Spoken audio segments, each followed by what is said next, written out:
जीव स्वयं नित्य निरंतर कर्मों के जाल को रच रहा है और अपने आप को बांध रहा है। आपको मुक्त होना है, बंधना नहीं है। जीव का जन्म कर्मों के अनुबंध से होता है, कर्मों के बंधन से होता है, और उसको अपना ऋण चुकाना होता है। कर्मानुबंध ये बहुत सूक्ष्म विषय है। जैसे आप जिस परिवार में जन्म लिए हैं तो उस परिवार के लोगों से आपका ऋण है, इसलिए उसी परिवार में आप आए हैं। और ऋणानुबंध उसको बिना चुकाए या बिना वसूल किए आप वहां से जाएंगे नहीं। आपको लेना है तो वसूल करना है और देना है तो चुकाना है। ये पूर्व के जन्मों से निश्चित किया गया है। जैसे किसी के यहां पुत्र हुआ, जन्म से ही पैसा खर्चा शुरू हुआ, जो बड़ा हुआ तो उद्दंडता के द्वारा मार पूरे परिवार को क्लेश पर क्लेश देता चला जा रहा है। ये तुम्हारे कर्म का फल है।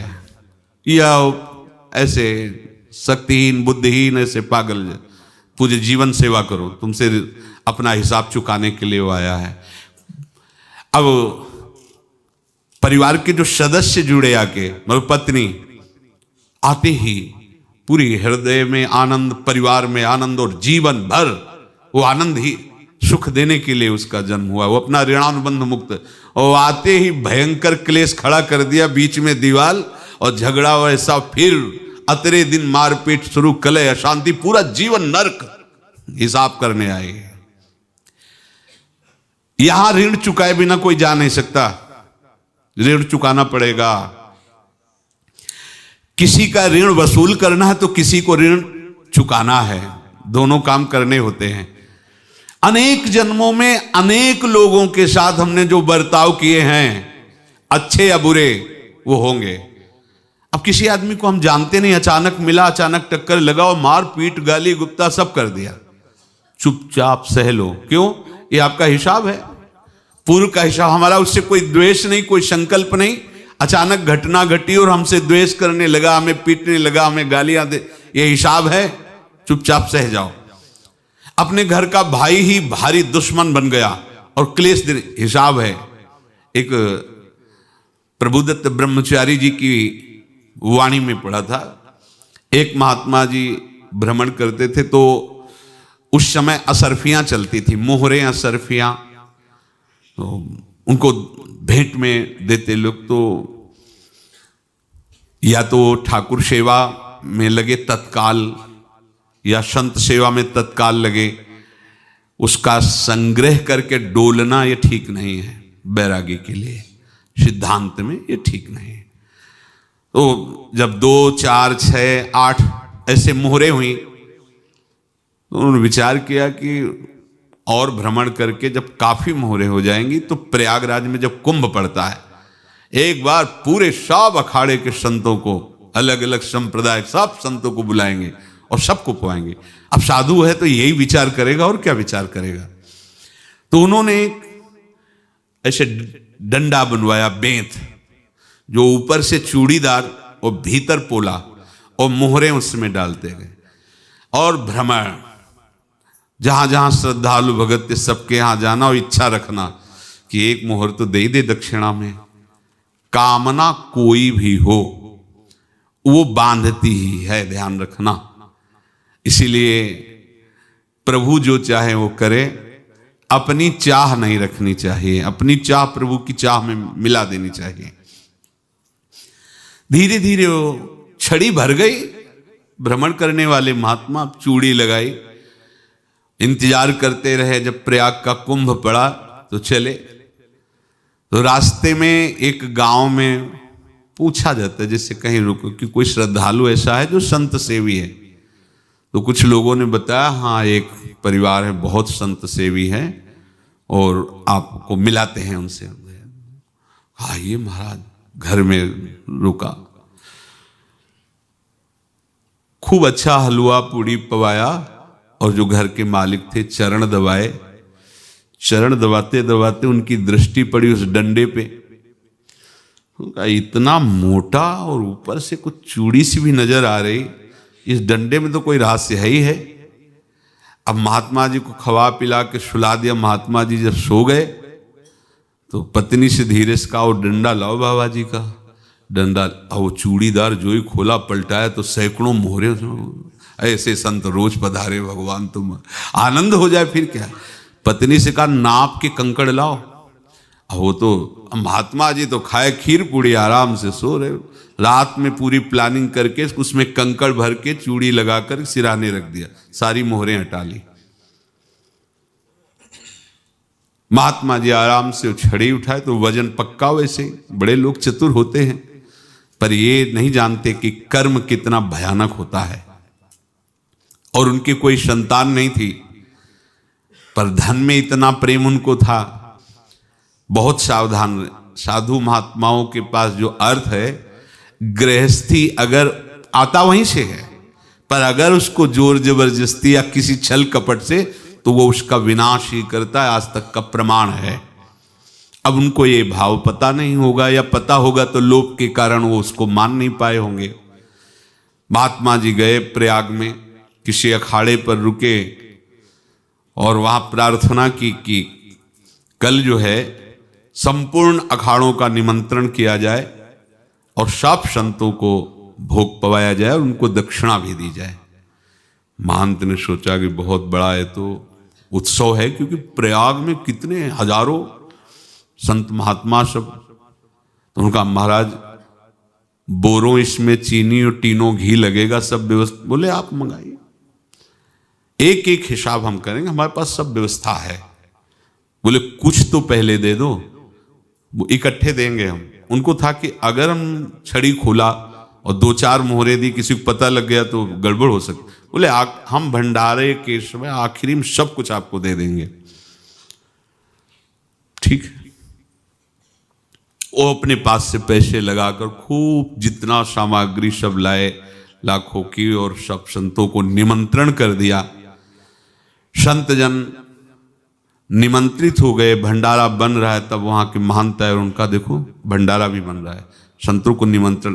अब आप अर्थ की व्यवस्था कीजिए, क्योंकि इतनी बड़ी हमारी सामर्थ्य नहीं थी जितना हमने किसी तरह हमने व्यवस्था की। अब मुझे अर्थ चाहिए, तभी आगे की व्यवस्था बढ़ेगी। संतों को दक्षिणा देंगे और जिनसे अर्थ लिया उनको दे। देखो रसोई बन गई है सब। उनका छत में विश्वास नहीं तो ये अभी चूड़ी खोली। उनको तो था ना कि मोहरे हैं, कंकड़।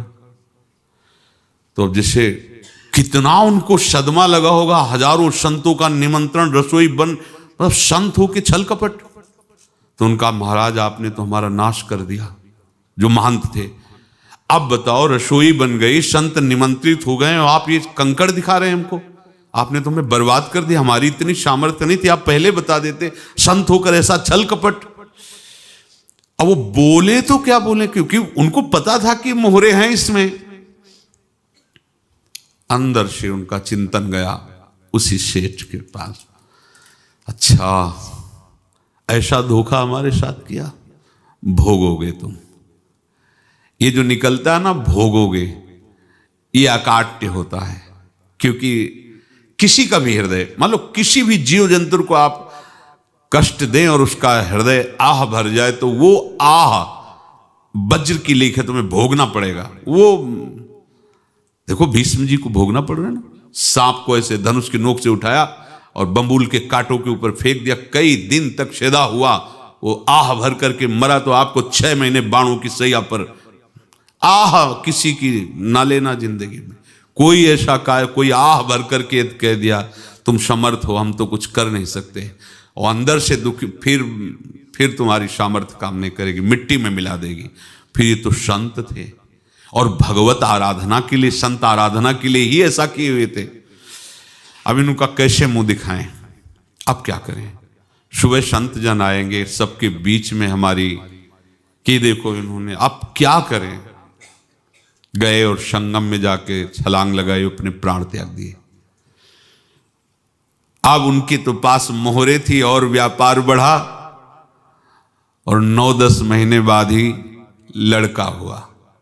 अब तो उनको कि संत फलीभूत हो गया। देखो व्यापार चल रहा, लड़का नहीं होता था, लड़का भी हो गया। बड़ा आनंद छा रहा है। जब से वो प्रकट हुए और धन की वृद्धि शुरू हो गई, पढ़ाई लिखाई में उनके खर्चा हुआ सब, बस बीमारी शुरू हो गई उनके शरीर में, अब उसमें पैसा जाना शुरू हुआ।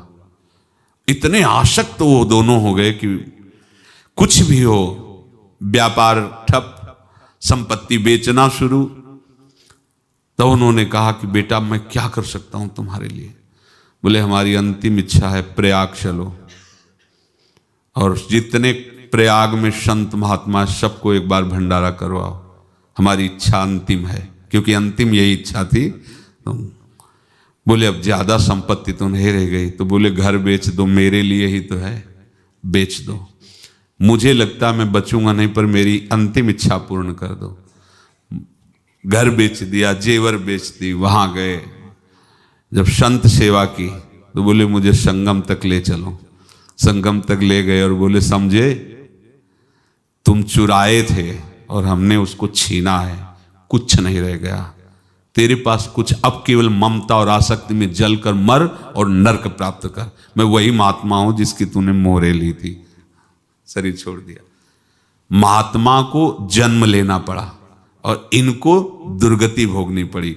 ऋणानुबंध होश में, ऐसा नहीं कि आप जो कर रहे हैं कोई देख नहीं रहा, कोई हिसाब किताब नहीं, जो कर रहे हैं अवश्य में भोक्तव्यम, बहुत सावधान।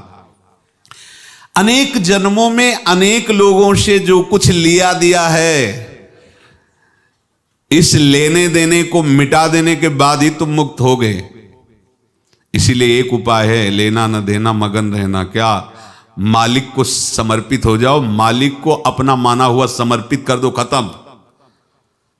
अहम त्वाम स्वरूपापेभ्यो मोक्षयिष्यामि, सब खत्म, आगे पीछे लेना देना सब खत्म। एकादश स्कंद में भगवान श्री कृष्णचंद्र जी ने कहा जो मेरे चरणों का आश्रय लेकर मेरा भक्त मेरा भक्ति करता है, उसके पितृ ऋण, मातृ ऋण, देव ऋण, ऋषि ऋण, सब ऋणों से मैं मुक्त कर देता हूं। बस यही एक उपाय है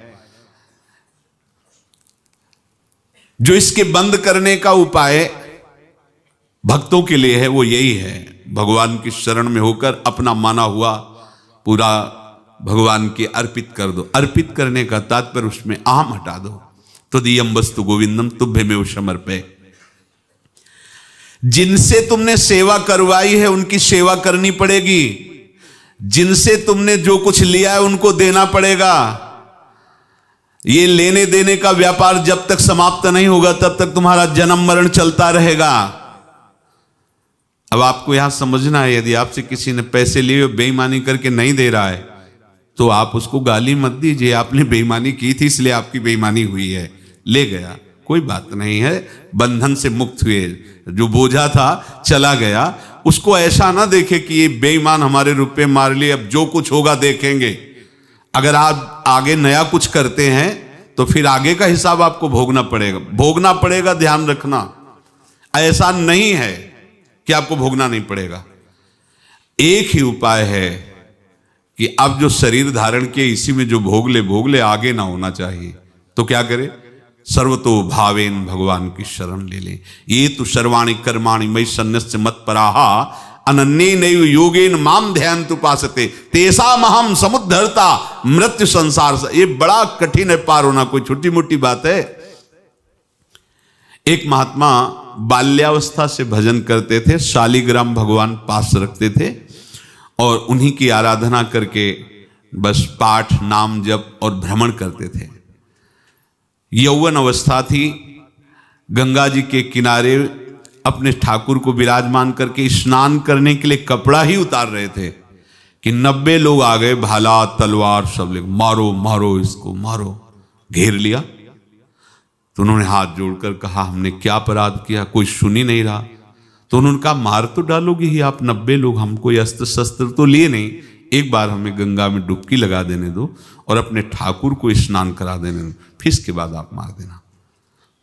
भगवत इच्छा से वो लोग रुक गए, स्नान किया और अंदर से प्रार्थना की, प्रभु ये क्या लीला है आपकी, आपके सिवा मेरा कोई है नहीं और ये मुझे मारना चाहते हैं। तो भगवान ने जानते हो क्या कहा उनके अंतर में? तुम मेरे में ध्यानस्थ हो करके शरीर को छोड़ो, ये लोग मारेंगे। ये मेरे भजन का फल है कि तुम्हें 90 जन्म नहीं लेना पड़ेगा। एक ही जन्म में 90 मिलके, तुमने 90 हिंसा की थी पूर्व में, तो तुम्हें 90 बार जन्म लेना होता और एक एक करके मारते। ये मेरे भजन का प्रताप है कि एक बार में ही 90 का हिसाब हो जाएगा। तुम आंख मूंदो, मेरे ध्यान में मगन रहो, मेरे प्रताप से तुम्हें कोई चोट नहीं होगी और स्वाभाविक मूर्छावस्था में प्राण तुम्हारे छूट जाए। ऐसा ही हुआ, ऐसा हुआ। तो ये बात समझ लो कि ये जो कर्मानुबंध है, ऋणानुबंध है। आप देखो, अगर शाप महात्माओं ने दिया कि तुम्हारे वंश का इससे विनाश होगा, तो भगवान भी परम धाम जा रहे तो उसी कील से, बाण की नोक में जो मछली लील गई थी छोटा कण, उसी से की नोक बनाई और उसी नोक को प्रहार किया। भगवान के श्री चरण में वही बाण की नोक लगी और भगवान ने स्वीकार किया ना। भगवान का बड़ा लीला विचित्र है। अगर छुप करके उधर रामावतार में बात, तो इधर ऐसे स्वीकार किया है भगवान ने। ऐसा कहीं नहीं दिखाया कि मैं भगवान हूं तो मैं अपने लिए, ऐसा नहीं दिखाया। नारद जी का हित किया पर नारद जी ने श्राप दिया तो भगवान ने स्वीकार किया। बंदरों ने ही सहायता की, जैसा बोले थे वैसा। ये लीला इस शरीर में भोगनी पड़ेगी। हाँ, ज्यादा को कम में भुगता देंगे, पर अब अगला शरीर ना मिले, इसके लिए सर्वतो भावेन भगवान के आश्रित हो जाए। जैसे आपने दुकान फैला रखी है तो उसमें दो काम होते हैं, लेना और देना। किसी को उधार दिया है तो हमें उससे लेना है, और कोई नगद देकर सामान ले रहा है तो उसे सामान देना है, या उधार लिया है तो हमें उधार देना है। अब अगर दुकान बंद करनी है तो तुम्हें देने वालों पर जोर देना है, लेने वालों पर जोर नहीं। लेने वाला तो जाओ हम क्षमा किया, समर्पित किया, हमारा कोई संबंध नहीं, खत्म हो जाए, वो खुशी हो जाएगा। लेकिन देने वाला तुम अगर दुकान भी उठा दोगे तो जहां भी रहोगे तुम्हारे पास वो आएगा, लाइए हमारा। तो देने पर नजर रखिए, जिसका जिसका हिसाब है वो आपके सामने आता जाए, हटाते जाओ। लेने पर नजर मत रखिए और दुकान फौरन उठा दीजिए, नहीं अगर लेते देते रहे तो चलता रहेगा। आगे चलकर कुछ लेना न देना, मगन रहना बस अपने प्रभु के चिंतन में। अब हम कैसे जाने कि किसको क्या देना है, हमें क्या पता? तो हम पूरा हिसाब जिनको पता है उनको दे देते हैं। समझ रहे हो? उनको पता है क्या लेना है क्या देना है, तो इनके पास पहुंच गए, सरकारी हिसाब से सब बराबर कर देंगे। हमको अपनी जिम्मेवारी इनकी चरणों में समर्पित कर देना है, तभी हम जीवन मुक्त होंगे। ये रहस्य की बात है।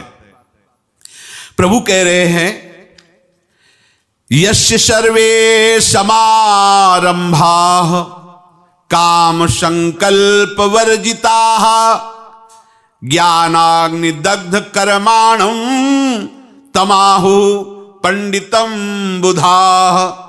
जिसके संपूर्ण कर्मों के आरंभ संकल्प और कामना से रहित हैं, तथा जिसके संपूर्ण कर्म ज्ञान रूपी अग्नि से जल गए हैं, उसको ज्ञानी जन भी पंडित कहते हैं, बुद्धिमान कहते हैं। पूज्य श्री भाई जी महाराज कह रहे हैं, जैसे वहां ज्ञानाग्नि से दग्न कह रहे हैं, तो अपने वृंदावन वासियों का प्रेमाग्नि से सब कर्म संस्कार दग्न होते हैं। जिस समय आपके हृदय में भगवत प्रेम का प्रादुर्भाव होगा तो लेश मात्र कभी तुम्हें दुख नहीं भोगना पड़ेगा। प्रेम का प्रादुर्भाव होते ही दुख का नाश हो जाता है, महासुख। जब प्रेम का प्रादुर्भाव होगा तो समस्त पाप भस्म हो जाते हैं, अशांति नष्ट हो जाती है, संसार ज्वाला स्पर्श भी नहीं कर सकती है। जब भगवत प्रेम का प्रादुर्भाव होता है तो हो सकता है उस उपासक के जीवन में दुखों का पहाड़ टूट पड़े, परिवार खिलाफ, शरीर रोगी, अव्यवस्था, बहुत बहुत कुछ, सब कुछ। कह रहे हैं इतना सब होने पर भी उसके हृदय में कोई भी दुख नहीं होता। ऐसा सामर्थ्यशाली भगवत प्रेम है। भगवान के चरणारविंद का जिसके हृदय में प्रेम है, भारी से भारी दुख भी उनको विचलित नहीं कर सकता। मित्रों, आशा करता हूँ कि यह धार्मिक शिक्षाप्रद कथा आप लोगों को अवश्य पसंद आई होगी। अगर आप लोगों को यह कथा पसंद आई हो तो इस कथा को लाइक करें और अधिक से अधिक लोगों को शेयर भी करें, जिससे कि वे भी इस शिक्षाप्रद उत्तम कथा को सुनकर अपने जीवन को सुखी एवं सामर्थ्य बना सकें। मित्रों, अगर अभी तक आप लोगों ने हमारे चैनल को सब्सक्राइब नहीं किया है तो तुरंत सब्सक्राइब कर लें, जिससे कि नोटिफिकेशन के माध्यम से आप लोगों को हमारे नए नए वीडियोस, शिक्षाप्रद कथाएं तुरंत प्राप्त हो सके और आप उसको सुन करके अपने जीवन को सुखी बना सकें। तो कल फिर किसी नए धार्मिक कथा को लेकर के आप लोगों के समक्ष फिर से प्रस्तुत होंगे। तब तक के लिए राम राम।